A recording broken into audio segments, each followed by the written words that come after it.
Hello, everyone. It's Norm, Captain Contrary, coming to you. I hope loud and clear. I got a new mic, and a lot happened this week, and this is a typical Sunday afternoon talk coming to you. Um, but before we get into the business of the week, which I think everybody knows what I'm going to be talking about, I've got to make it official. So,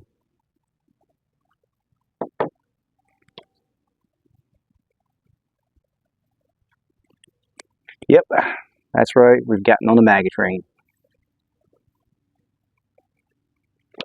So, my friends, let's talk about it.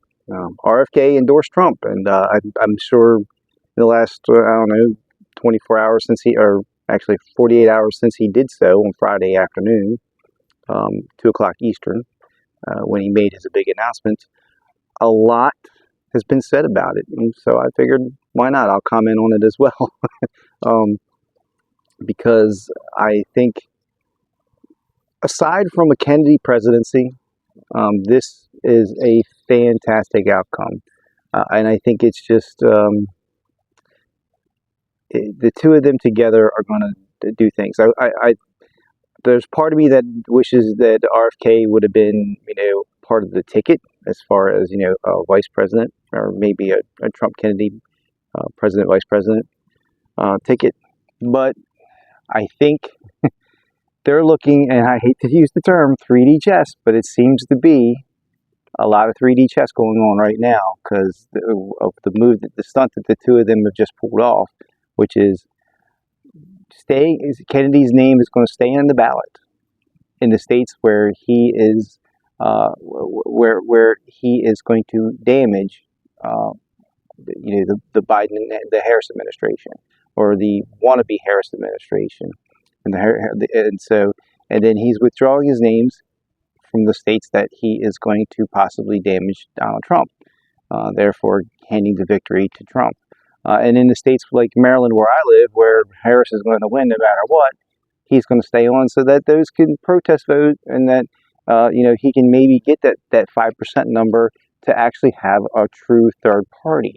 And then, like he said in his speech, there's even the wildly speculative possibility that there's a 269 to 269 draw on the Electoral College, and then he comes in and wins it, and wins the election.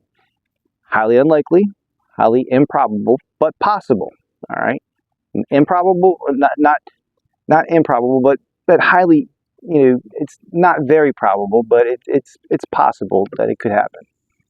So I think that's fantastic, and so over the last 48 hours or so, I've been monitoring channels on and off, and seeing what the reactions of just people like myself that are just ordinary people, and talking amongst themselves. And everyone has received this well.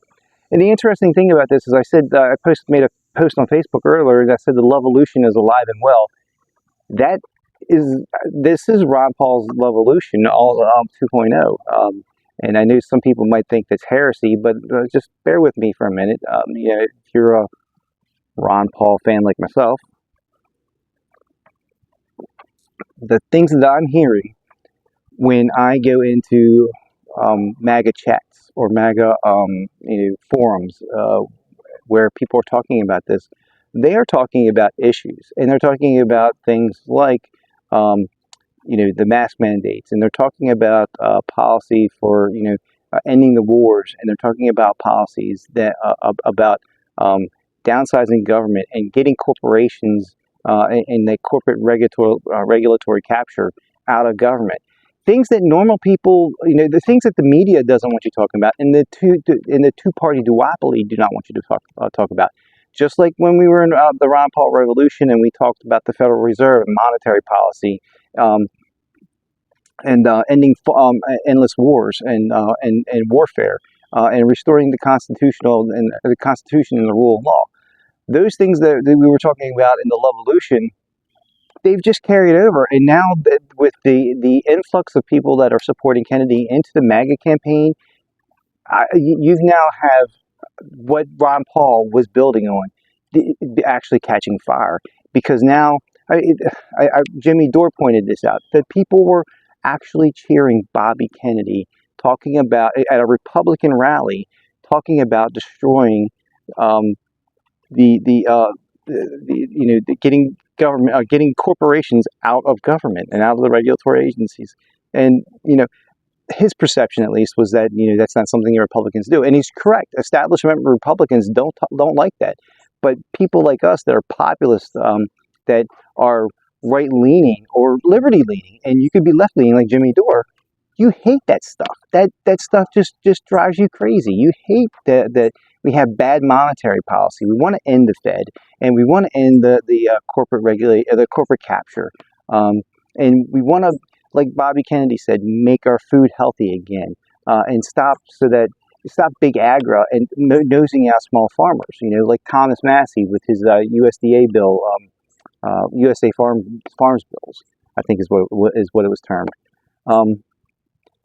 I'm totally stoked. I'm as stoked about this as I was when at the Libertarian Party convention when Vivek came and he spoke and Trump spoke, and even Kennedy, he spoke there.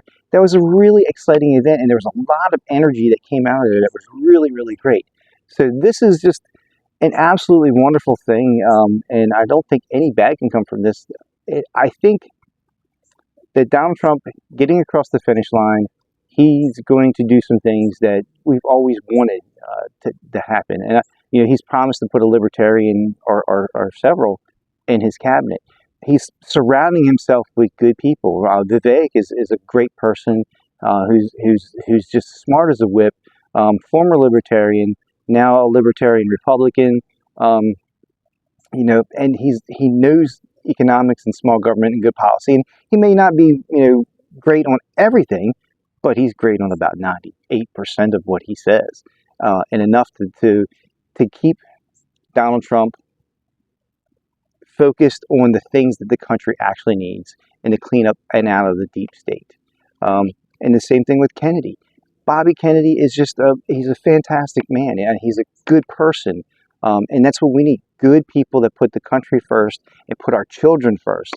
Which is why, like if you're in Maryland, I want you to vote against question 1, because we want to put our children first and our families first. Or I'm asking you to, you don't have to. But that's the type of people that he needs to surround himself with and keep there and get rid of these swamp creatures, the Lindsey Grahams and the Nikki Haley's. They don't have a place at the table. They've caused untold damage to countries and poor people around the world. They've untold damage to the American electorate and the American people for many, many years. We need to get rid of these people. Just let them retire and just never come back. Just out the pasture, go on. And we need more people like that. And I mean, even people like Marjorie Taylor Greene. She's very bombastic. It's a new favorite word of mine. And she's very abrasive and aggressive, but she's got her heart in the right place. And she may not, you may not like everything that she stands for and everything that but she's not afraid, to do things. And she's like AOC in that regard. AOC, for the most part, she's got some tenacity. You got to say that about her. You don't always agree with her, but she does have some tenacity. And there's something to be said about that. It's that young tenacity that maybe we can all eventually meet in the middle, and we can see where liberty is and where freedom is and less government is. And I think we can get there. And it's not going to be right away. And it might take us a decade or more.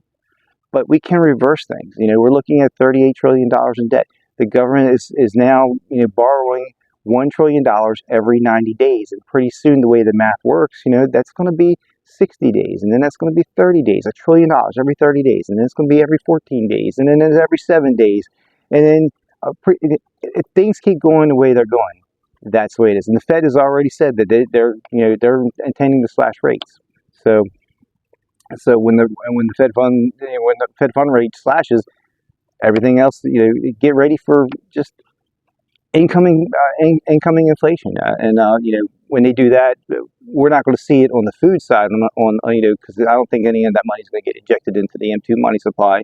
I think most of it's going to get jumped into M3 and M4, which means that it'll be Wall Street and hedge funds and big businesses and Raytheon. They'll all in the big banks. They'll all get plenty of money that they'll just they'll get for free or pennies on the dollar, and they'll lend out to us for exorbitant amounts. So in and the government can then start to borrow money again at what it believes to be a reasonable rate, and spend us even further into hell, basically. So yes, Trump and Kennedy, what a great team, and I look forward to it. And I think we can. It's still too early to celebrate a victory lap, but I think this is definitely on the path to it. And I'm pretty sure Kennedy just put Trump over the top, way over the top, and that the fake Harris campaign, is it can't make up for because it just doesn't have that enthusiasm. You can fake it for a while, but eventually it catches up with you. So I look forward to peaceful times. I look forward to less war, and maybe even a Trump administration would maybe even bring our troops home. That's pie in the sky. I don't think it's probably going to happen, but it's nice to think about it. I mean, if he's on the path to bringing peace in Gaza and to ending the war in the Ukraine, why not? Anything's possible, right? And it's somebody who's willing to do that and willing to buck against the military industrial complex, and for a penny and for a pound, So maybe that's his screw it. That's his his calling, and he just is like, let's just go ahead and do it. This is my last term. Why not bring everybody home? Because he seems to me to be that type of person. So with that, thank you very much. God bless Donald Trump and Robert F. Kennedy, Vivek Ramaswamy, and Ron Paul. So and Thomas Massey. Yeah, Thomas, you too. Thomas Massey is the second greatest American alive. So God bless you. Take care. Bye.